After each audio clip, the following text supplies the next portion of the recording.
हातावरी करतो. हा त्याचा देऊन आता जाऊ दे आता. असा असताना गुचा आणल्यावरी या ठिकाणी असणारा हनुमंतरायला पाया पडतो. आणि आता तर नवीनच पद्धत आहे बघा, गाडी आहे.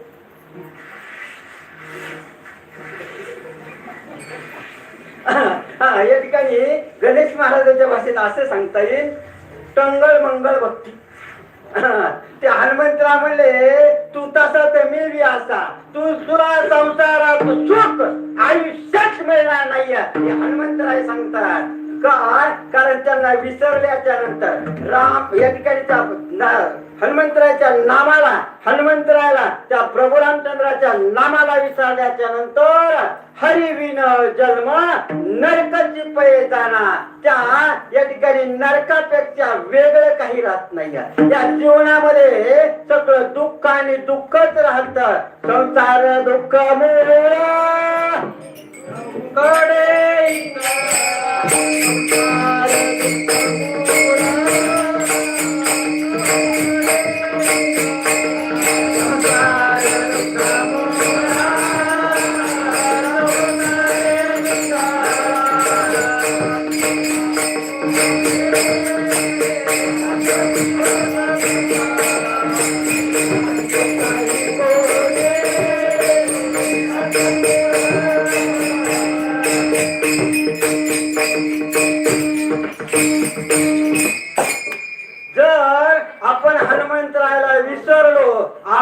संसार कधीच असणारा सफल होत नाही.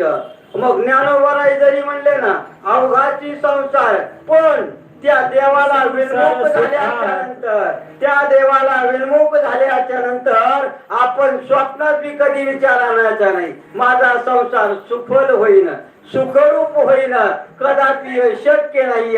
त्या देवाला जर विसरलं नसती विघ्न घरी येत असतात.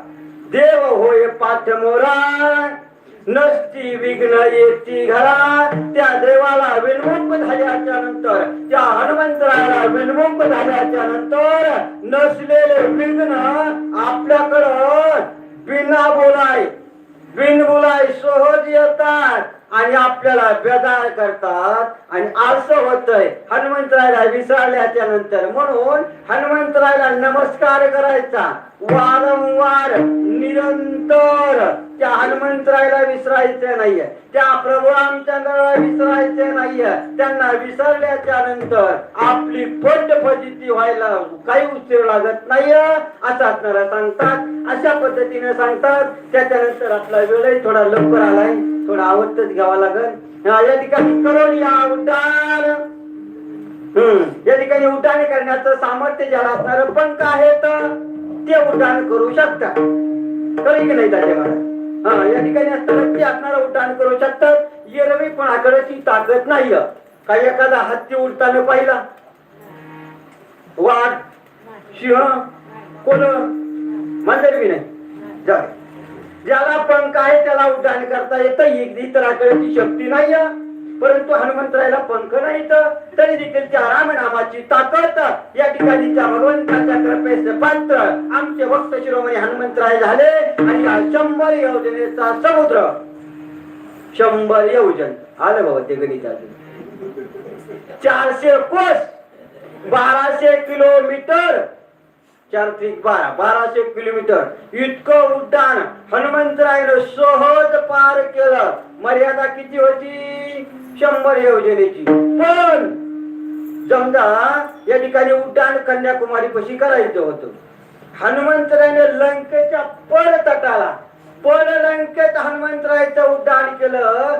मर्यादेपेक्षा डबल ही रामनामाची ताकद आहे. एरवी इतकं लांब उड्डाण करण्याचं सामर्थ्य कुणाकडेच नाही. परंतु जी मर्यादा दिलेली आहे त्याच्यापेक्षा डबल उड्डाण हनुमंतरायनं त्या भगवंताच्या नामचिंतनाच्या जोरावर पडलंकेत हनुमंतराय पोहोचले. करोनी उड्डाण